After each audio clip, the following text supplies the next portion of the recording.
Je veux demeurer près de toi, être purifié dans ta présence. Je veux me prosterner à tes pieds, entendre ta voix et marcher avec toi. Hello, and welcome back to your favorite show, One Story, One Word. Today we are going to read Matthew 17 from verse 14 to verse 21. I'm reading in the King James Version. And when they were come to the multitude, there came to him a certain man, kneeling down to him and saying, Lord, have mercy on my son, for he is lunatic and sore vexed. For ofttimes he falleth into the fire, and oft into the water. And I brought him to thy disciple, and they could not cure him. Then Jesus answered and said, O faithless and perverse generation, how long shall I be with you? How long shall I suffer you? Bring him hither to me. And Jesus rebuked the devil, and he departed out of him. And the child was cured from that very hour. Then came the disciples to Jesus apart and said, Why could not we cast him out? And Jesus said unto them, Because of your unbelief. For verily I say unto you, if ye have faith as a grain of mustard seed, ye shall say unto this mountain, Remove hence to yonder place, and it shall remove, and nothing shall be impossible unto you. How about this kind goeth not out but by prayer and fasting? So finishing reading this passage, you can go to the conclusion that, okay, so if I need to cast out some types of demons, I need to fast and to pray. But we have to take the whole text and really pay attention to what Jesus was saying.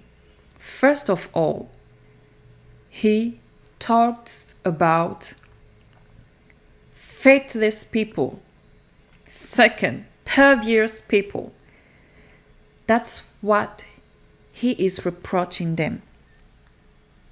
Their lack of faith and their sinful, if I can say it like that, nature.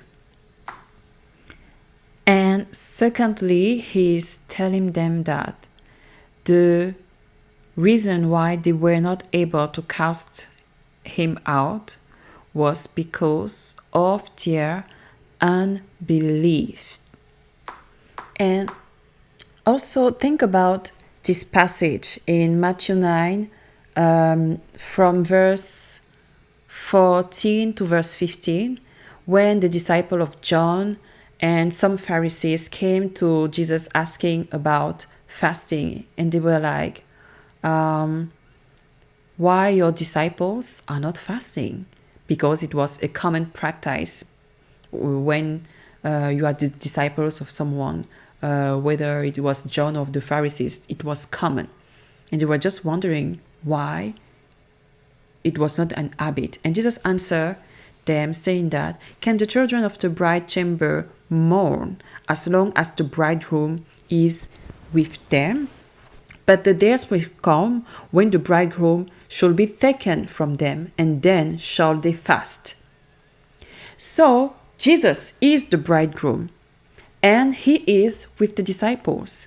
He cannot blame them for not fasting, because the children of the bride chamber don't have to fast when the bridegroom is with them.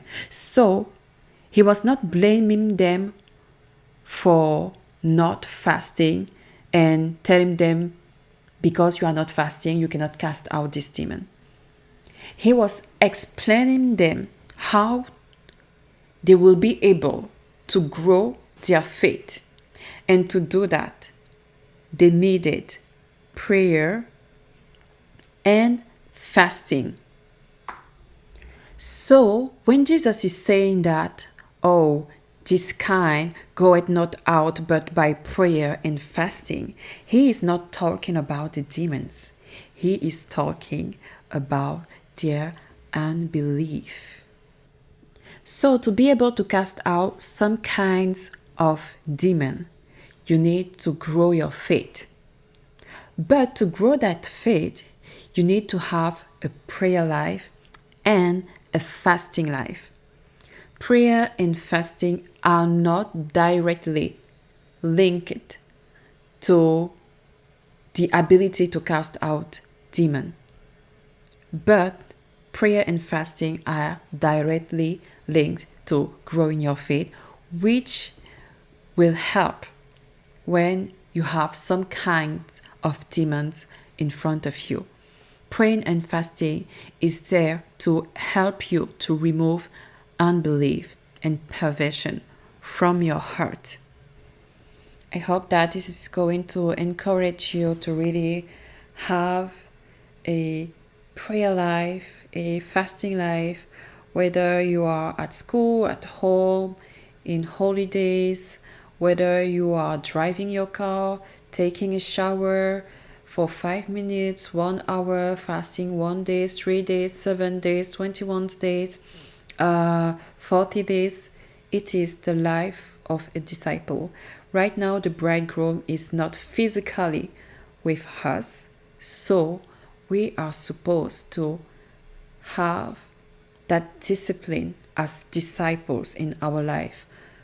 Discipline in prayer, discipline in fasting, to be able to grow our faith and then do the same things, the same work that Jesus has done when he was here on earth.